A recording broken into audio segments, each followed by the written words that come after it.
Video చూస్తున్నందరూ కింద కనిపిస్తున్న hype option యొక్క వీడియోని ఎంకరేజ్ చేయండి. శౌర్య నవ్వుతూ ముందుకు బెండ్ అయ్యి కార్తీక్ బుగ్గ మీద ముద్దు పెట్టి చాలు అని చెప్తాడు ఫేస్ క్యూట్ గా పెట్టేసి. కార్తీక్ శౌర్య వైపు గుర్రుగా చూస్తూ రేయ్, ఈ క్యూట్ ఫేస్లు పెట్టే నన్ను మాయ చేయాలని చూడకండి అని అంటూ శౌర్య కడుపులో చిన్న పంచిస్తే శౌర్య కార్తీక్ చేతిలో నుంచి విడిపించుకొని నొప్పి లేకున్నా కూడా నొప్పి ఉన్నట్టు యాక్ట్ చేస్తూ పొట్ట పట్టుకొని మెలికలు తిరుగుతూ ఉంటాడు. కార్తీక్ శౌర్య వీపు మీద రెండు కొట్టి రేయ్, చేసిన ఓవర్ యాక్షన్ చాలు. నేను నిజంగానే గట్టిగా కొట్టుంటే ఈ ఓవర్ యాక్షన్ చేసే అవకాశం కూడా ఉండదు నీకు అని అంటాడు. వీపు మీద దెబ్బ కొంచెం గట్టిగానే చురుగ్గా తగలడంతో శౌర్య నార్మల్ గా నిలబడి ఏడుపు మొహం పెట్టుకొని చూస్తాడు కార్తీక్ వైపు. కార్తీక్ ఒక యాటిట్యూడ్ లుక్ పడేసి ఇంకోసారి ఇలా చేస్తే నీ చెల్లి స్టార్టింగ్ లో ప్రిపేర్ చేసినట్టు కాఫీ ప్రిపేర్ చేయించి మీ ఇద్దరితో తాగిస్తాను. అప్పుడు ఇద్దరి తిక్క కుదురుతుంది. నాకు తెలుసు నా తిక్కల గురించి ఇలాంటిది ఏదో ప్రయోగం చేస్తుందని, అందుకే ముందుగా తాగలేదు. కానీ అది చేసిందని ఒక సిప్ చేశాను అని అంటూ ఖుషి వైపు చూస్తూ ఏయ్, జ్యూస్ ఇంకా ఉందా అని అడిగితే ఖుషి కార్తీక్ ని చూస్తూ జ్యూస్ చాలా చేశాను రాబర్ట్, నచ్చితే మళ్ళీ తాగుతారని అని అంటే కార్తీక్ సైడ్ స్మెల్ తో మొత్తం తెచ్చి ఈ రెండు గాడిదలతో తాగించు అని అంటాడు శౌర్య ఆదిత్య వైపు చూపిస్తూ. శౌర్య ఆదిత్య ఒకరి వైపు ఒకరు చూసుకుని ఫాస్ట్ గా బయటకు పరుగు పెడతారు. మా కొద్దు బాబోయ్ అన్నట్టు. కార్తీక్ నవ్వుకుంటూ ఖుషి కూడా వాళ్ళకి హెల్ప్ చేసింది అని గుర్తుకు రావడంతో కొంచెం సీరియస్ గా ఖుషి వైపు 4 అడుగులు వేయగానే ఖుషి పాప కార్తీక్ సీరియస్ ఫేస్ చూసి పైకి పరుగు పెడుతుంది. కార్తీక్ ఖుషి వెనుక పరుగు పెడుతూ ఆగవే, ఈ రోజు నిన్ను అస్సలు వదిలిపెట్టను అని ఖుషి వెనక పడుతూ ఉంటాడు. అందరూ నలుగురు ఎల్లలు చూసి మనస్ఫూర్తిగా నవ్వుకుంటే ఖుషి తోటకూర జ్యూస్ అని చెప్పినప్పుడు శౌర్య ఫేస్ ఎక్స్ప్రెషన్ గుర్తు చేసుకుని నవ్వుకుంటుంది రక్షిత. ఖుషి కార్తీక్ ఎదరకుండా ఫస్ట్ ఫ్లోర్ మొత్తం తిరిగి వాళ్ళ రూమ్ లోకి వెళ్ళి కార్తీక్ రాకుండా డోర్ క్లోజ్ చేయాలని చూస్తున్న లాస్ట్ సెకండ్ లో రూమ్ లోకి వెళ్తాడు కార్తీక్. ఖుషి చెయ్యి పట్టుకునేసరికి ఫాస్ట్ గా పరుగు పెడుతూ బెడ్ కి ఇంకోవైపు వెళ్తే కార్తీక్ సైడ్ స్మెల్ తో డోర్ క్లోజ్ చేసి లాక్ వేసి ఖుషి వైపు చూస్తాడు జింకని వేటాడే పులిలా. కార్తీక్ 4 అడుగులు వేయగానే బెడ్ కి వెనక్కి వెళ్తూ ఉంటే కార్తీక్ ఫాస్ట్ గా కదులుతూ 20 సెకండ్లలోనే ఖుషిని పట్టుకుంటాడు. అప్పటి వరకు కావాలని ఖుషిని పట్టుకోకుండా సరదాగా ఆడుతూ ఖుషిని పరుగులు పెట్టిస్తాడు. ఖుషి బిక్కుమొహం పెట్టుకుని కార్తీక్ చేతిలో గింజుకుంటూ ఉంటే కార్తీక్ ఖుషిని ఒక్క ఉదుటున భుజం మీద వేసుకుని బెడ్ మీదకి విసిరేసి ఖుషికి పైకి లేచే ఛాన్స్ ఇవ్వకుండా ఖుషి మీదకి చేరిపోతాడు. ఖుషి కార్తీక్ నుంచి తప్పించుకోవాలని చూస్తూ ఉంటే కార్తీక్ ఖుషి 2 చేతులు ఒక చేత్తో బంధించి ఏంటే, బాగా ధైర్యం ఎక్కువైంది నీకు అని అంటే అప్పటి వరకు భయంతో ఉన్న ఖుషి కార్తీక్కి నిజంగా కోపం రాలేదని అర్థం చేసుకుంటూ ముద్దుగా మూతి ముడిచి మరి అందరూ జ్యూస్ తాగి బాగుందని అన్నారు, మీరు మాత్రం తాగకుండా ఉంటే నాకు బాధగా ఉంటుంది కదా, అందుకే నువ్వు తాగేలా చేశాం అంతే, అయినా జ్యూస్ టేస్టీగానే ఉంది అని అంటే కార్తీక్ ఖుషి పెదవులు చేత్తో లాగుతూ ఎలాంటి పిచ్చి ప్రయోగాలు చేయకుండా బుద్ధిగా కుకింగ్ చేస్తేనే కిచెన్లోకి వెళ్ళు, లేదంటే కాళ్ళు విరిచేసి ఇంకోసారి కిచెన్లోకి వెళ్లకుండా చేస్తాను అని అంటాడు. ఖుషి కార్తీక్ బుగ్గ మీద కొరికి నేను మీతో కటీఫ్ అని అంటుంది. కార్తీక్ ఖుషి మెడవంపులో మీసంతో రాస్తూ గిలిగింతలు పెడుతూ ఉంటే ఖుషి కిలకిల నవ్వుతూ కార్తీక్ ని నెడుతూ ఉంటే కార్తీక్ ఖుషి నడుము వంపుల్లో కూడా గిలిగింతలు పెడుతూ ఉంటాడు. ఖుషి నవ్వుతూ రావణ్ వదులు అని అరుస్తూ ఉంటే ఒక 5 నిమిషాల తర్వాత కార్తీక్ నవ్వుతూ ఖుషి మీద నుంచి పక్కకు జరుగుతాడు. ఖుషి పెదవుల మీద చిన్న పెక్కిచ్చి ఖుషి కార్తీక్ మీద కూర్చొని నీకు నేను పెడతాను చక్కలు గిల్లి అని అంటూ కార్తీక్కి గిలిగిత్తలు పెడుతూ ఉంటే కార్తీక్ తల కింద చేతులు పెట్టుకుని ఖుషి వైపు చూస్తాడు, నీకు నచ్చింది చేసుకో అన్నట్టు. ఒక 5 నిమిషాలు గిలిగింతలు పెట్టినా కార్తీక్ లో ఎలాంటి రియాక్షన్ లేకపోవడంతో బొంగ ముద్దు పెట్టుకుని కార్తీక్ గుండెల మీద తల పెట్టుకుని పడుకుంటే కార్తీక్ ఖుషి తల నిమురుతూ ఖుషి స్పర్శ ఫీల్ అవుతూ కళ్ళు మూసుకుని ఆలోచిస్తూ ఉంటాడు.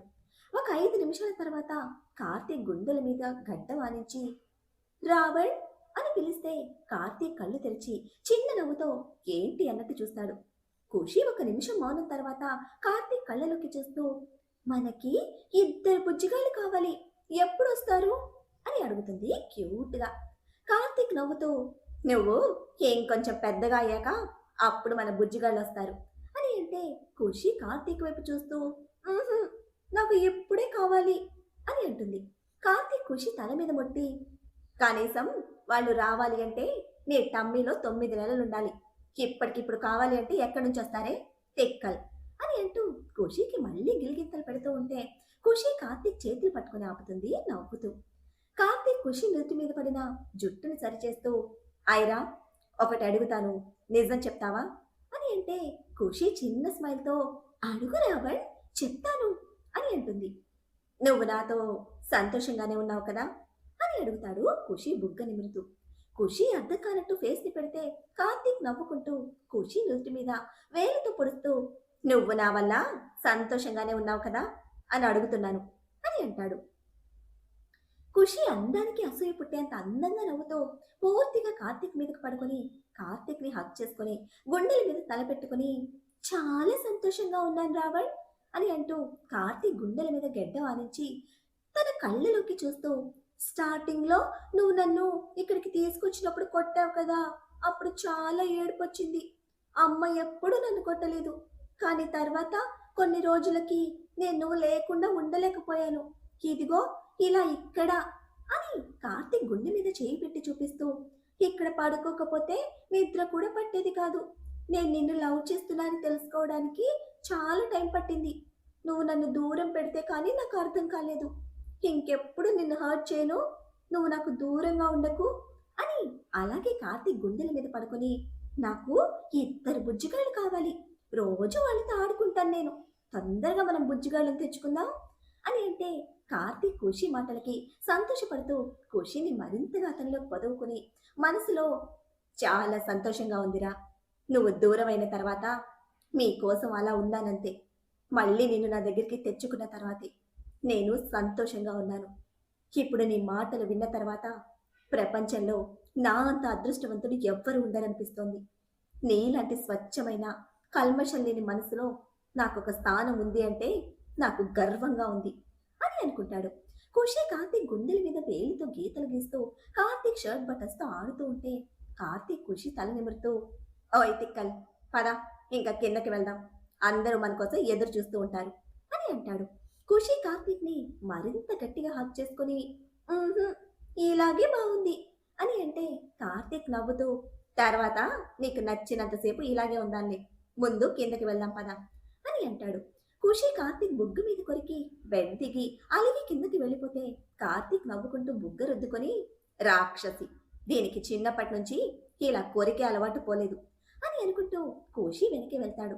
అందరూ హాల్లోనే కబుర్లు చెప్పుకుంటూ ఉంటే కార్తీక్ శౌర్య పక్కన వెళ్ళి కూర్చుంటాడు. శౌర్య తల మీద కొంచెం గట్టిగా ముట్టి అందరి వైపు చూస్తే శౌర్య తల మీద రుద్దుకుంటూ కార్తీక్ వైపు గుర్రుగా చూస్తాడు. కార్తీక్ ఒక కేర్‌లెస్ లుక్ శౌర్యకి పడేస్తే ఖుషి కార్తీక్ వైపు చూస్తూ, "చెప్పండి, తర్వాత ఏం జరిగిందో" అని అడుగుతుంది. కార్తీక్ శౌర్య వైపు చూస్తూ, "శౌర్య, నువ్వు వేడిస్తే నాకు అస్సలు నచ్చదురా. నేను తట్టుకోలేను. ప్లీజ్ కంట్రోల్ యువర్ సెల్ఫ్" అని చెప్తే శౌర్య మౌనంగా తలూపుతాడు. అప్పటికే గతం కళ్ళ ముందు మెదులుతూ ఉంటే వస్తున్న కన్నీళ్లు కష్టంగా ఆపుకుంటూ రక్షిత శౌర్యకి ఇంకో వైపు కూర్చొని శౌర్య చేతిని తన చేతిలోకి తీసుకుంటే శౌర్య కళ్ళ నిండా నీళ్లతో రక్షిత వైపు ఒకసారి చూసి మౌనంగా తలదించుకుంటాడు. కార్తీక్ అతని బాధని దిగమింగుకుంటూ కష్టంగా కన్నీళ్లు ఆపుకుంటూ ఉంటే ఖుషి కార్తీక్ వడిలో కూర్చొని మెడ చుట్టూ చేతులు చుట్టేసి కార్తీక్ తన వైపు తిప్పుకొని, "నువ్వు ఏడవకు రాబర్ట్, నువ్వు ఏడిస్తే నాకు కూడా ఏడుపొస్తుంది" అని అంటుంది. కార్తీక్ ఖుషి చేతిని తన చేతిలోకి తీసుకొని అందరి వైపు చూస్తూ, "వాళ్ళందరూ కలిసి అత్తను శారీరకంగా హింసించి చంపేశారు. వాళ్ళు అత్త ఊపిరి ఆగిపోయినా కూడా వదల్లేదు" అని కష్టంగా ఒక్కో పదం పలుకుతూ చెప్తారు. తర్వాత అత్తకి ఉరివేశారు. ఆ చెత్త వెధవ ప్రకాష్ అత్త రాసినట్టు ఒక లెటర్ రాశాడు. "నేను నా భర్తని మోసం చేశాను. అది నాకు చాలా బాధగా ఉంది. అందుకే నేను చచ్చిపోతున్నాను. నా చావుకి ఎవ్వరూ కారణం కాదు" అని. అక్కడ జరిగింది ఎవరికి చెప్పాలో నాకప్పుడు అర్థం కాలేదు. శౌర్య చిన్నవాడు. అప్పటికే జరిగింది చూసి వాడు డిప్రెషన్‌లోకి వెళ్ళి స్పృహ కోల్పోయి కింద పడిపోయాడు. శౌర్యని చూసి నాకు చాలా భయం వేసి వెంటనే హాస్పిటల్‌కి తీసుకొని వెళ్ళాను. స్ట్రెస్ ఎక్కువైంది. అంతేకాదు దేని గురించో చాలా భయపడ్డాడు. అందుకే ఇలా అయింది. ఏం కాదు అని చెప్పారు డాక్టర్స్. వాడు స్పృహలోకి రాగానే వాడు అమ్మ అంటూ ఏడుస్తూ ఉంటే నాకు వాడిని ఎలా ఓదార్చాలో తెలియలేదు. ఇంటికి తీసుకువెళ్ళి అందరికీ ప్రకాష్ గురించి చెప్పాలి అని అనుకున్నాను. శౌర్య అలా ఏడుస్తూనే ఉండడంతో డాక్టర్ ఇంజెక్షన్ చేస్తే వాడు నిద్రలోకి వెళ్ళాడు. ముందు మామకి విషయం ఎలాగైనా చెప్పాలని ఫోన్ కోసం బయటకు వెళ్ళగానే మామని ఒక ఇద్దరు మనుషులు పట్టుకుని లోపలికి తీసుకురావడం చూశాను. ఏమైందో అర్థం కాలేదు. మామని తీసుకొచ్చిన వాళ్ళని అడిగితే దారిలో యాక్సిడెంట్ అయింది, పెద్ద ప్రమాదం ఏం లేదు, చిన్న దెబ్బలే తగిలాయి, స్పృహలో లేరు అని చెప్పి హాస్పిటల్లో జాయిన్ చేశారు. అది ప్లాన్ చేసి మరీ యాక్సిడెంట్ చేశారని మాకప్పుడు తెలియలేదు. నేను ప్రకాష్ గురించి చెప్పాలి అనుకున్నా చెప్పే పరిస్థితి లేదు. శౌర్య పరిస్థితి ఏంటో వాణ్ణి ఎక్కడ ఉంచాలో నాకు అర్థం కాలేదు. ప్రకాష్ దగ్గర ఉంచడం నాకు ఇష్టం లేదు. అలా అని నాతో తీసుకువెళ్ళలేని పరిస్థితి. ఇంట్లో అందరూ వచ్చారు మామని చూడటం కోసం హాస్పిటల్కి. శౌర్య స్పృహలోకి రాగానే వాడితో మాట్లాడాను. ప్రకాష్తో పంపించిన గురించి అప్పటికి నాకు అంతవరకే తోచడంతో అని అప్పుడు జరిగింది గుర్తు చేసుకుంటాడు. కార్తీక్ శౌర్య ఎదురుగా కూర్చుని శౌర్య చేతిని చేతిలోకి తీసుకొని, శౌర్య, నీకు నా మీద నమ్మకం ఉంది కదా అని అడిగితే శౌర్య అమాయకంగా కార్తీక్ వైపు చూస్తూ ఉంది అన్నట్టు తలుపుతాడు, ఇంకా ఆగని కన్నీళ్లతో. కార్తీక్ బాధగా శౌర్య కళ్ళు తుడుస్తూ, రే, నువ్వు ఇలా ఉండకురా, నేను చెప్పేది జాగ్రత్తగా విను అని అంటే శౌర్య కార్తీక్ వైపు చూస్తాడు బేలగా, ఇంకా ఆగని కన్నీళ్లతో. కార్తీక్ శౌర్య చేతిని మృదువుగా ఒత్తి పట్టుకుని, రే, నువ్వు కొన్ని రోజులు మీ నాన్న దగ్గరే ఉండాలి, కానీ ఇలా ఏడుస్తూ బాధపడుతూ ఉండకూడదు, మామూలుగా ఉండాలి. నీకు ఎంత బాధున్నా సరే నువ్వు అది బయటకు చూపించకూడదు అని చెప్తే శౌర్య కార్తీక్ ఒడిలోకి చేరిపోయి గట్టిగా హగ్ చేసుకుని ఏడుస్తూ, నేనుండను అతని దగ్గర, నన్ను కూడా నీతో తీసుకుని వెళ్ళు, నేను నీతోనే ఉంటాను, నన్ను తీసుకుని వెళ్ళు ప్లీజ్ అని బ్రతిమలాడుతూ ఉంటాడు. కార్తీక్ శౌర్య వెన్ను నిమురుతూ ఒక 10 నిమిషాలు మౌనంగా ఉండిపోతే శౌర్యని కొంచెం దూరం జరుపుతూ, రే, ప్లీజ్, నేను చెప్పేది విను. ఇప్పుడు నిన్ను నాతో తీసుకువెళ్లే పరిస్థితి లేదు. నీ గురించి ఇప్పుడు అందరికీ చెప్పే టైం కూడా కాదు. మామ అంటే నీకు పెదనాన్న, ఇక్కడే హాస్పిటల్లో ఉన్నాడు. ప్లీజ్, నేను చెప్పేది అర్థం చేసుకో. నువ్వు కొన్ని రోజులు అతనితోనే ఉండాలి, అదే నీకు మంచిది. ప్లీజ్, నేను చెప్పినట్టుగా చెయ్యి. నేను నిన్ను కలుస్తూనే ఉంటాను, భయపడకు. ఇప్పటి వరకు అతనితో ఎలా ఉన్నావో అలాగే ఉండాలి. నీకు జరిగిన విషయం తెలుసు అని అతనికి తెలియకూడదు. జాగ్రత్తగా ఉండాలిరా నువ్వు. నా మీద నీకు నమ్మకం ఉంటే, ఇష్టం ఉంటే నేను చెప్పినట్టుగా ఉండాలి కొన్ని రోజులు అని చెప్తే శౌర్య కార్తీక్ని హక్ చేసుకొని వదలకుండా, నేను నీతోనే ఉంటాను, అతనితో ఉండను అని అంటాడు ఏడుస్తూనే. కార్తీక్ దూరం జరిపే కొద్దీ మరింత గట్టిగా హక్ చేసుకుంటూ ఉంటాడు. శౌర్య తల్లి ఒడిని విడమని పసివాడిలా. కార్తీక్ కష్టంగా కోపాన్ని తెచ్చుకుంటూ కొంచెం విసురుగా శౌర్యని దూరం జరిపి సీరియస్ గా చూస్తూ, రే, చుప్ అని అరుస్తాడు బేస్ వాయిస్ లో.